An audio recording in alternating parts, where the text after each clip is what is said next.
In this morning's Money Watch, how you can save money when gas and food are getting more expensive. We've got new inflation numbers that just came out. They show prices in February were 7.9% higher than the same time last year. That's more than the 40-year record high the U.S. saw in January. Prices are also rising at the pump. Everyone knows that by now. A new record every day. The average price of a gallon of regular gas hit $4.32 overnight. AAA says it's up 59 cents in the past week alone. Drivers in California are paying an average of $5.69 a gallon. CBS News business analyst Jill Schlesinger is with us. Good morning, Jill. Good morning. And you have been speed reading through this new inflation report, 7.9%. What does that tell us? It tells us prices are on the move. This actually, of course, is mostly the period before Russia invaded Ukraine, so we don't even account for that. But just to put a fine point on it, as you said, these are the highest price increases annually since January 1982. And the food prices also very high. I mean, we always focus on gas, which is up 38% from a year ago. Terrible. Food costs up 7.9%. Food at home up 8.6%. The Bureau of Labor Statistics says that's the highest since 1981.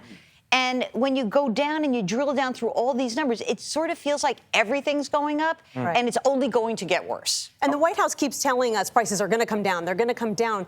But that was before the war in Ukraine. Yeah. And when the price of gas goes up, the price of everything goes up. Absolutely. Shipping and transportation as well. I think that we are looking at a period now where we can pretty clearly see that 8 and maybe even 9% inflation is on the horizon, and that things, and again, this is predicated on what happens in Ukraine, but we don't look till the end of the year looking like we get back to more normal inflationary levels. So the economy is strong, Jill, and we know last year hourly wages rose 4.7%. Overall wages were down. But if wages aren't growing to keep up pace with inflation, Americans are going to feel it even more. Absolutely. And, you know, what we see is that there's been a lot of analysis that even though prices were up last year, because of all the stimulus and relief efforts, the child care tax credit, a lot of households did okay. This year is going to be different. And that means it is incumbent upon us as individuals to actually go and try to get a raise, try to get a bonus. We have new reports that show us that if you're a job changer,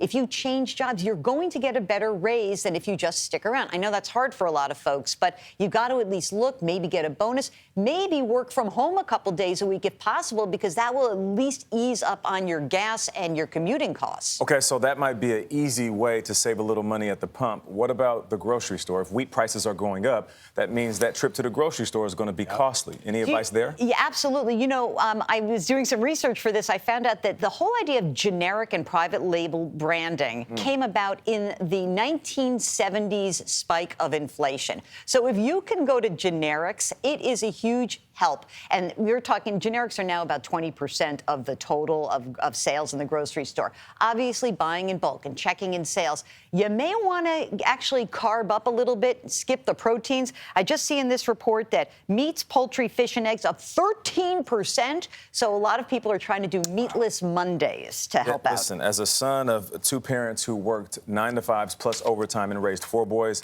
generic branding was the way to go for a long time when we were trying to make ends meet. Absolutely. Thank you so much, Jill. We appreciate you.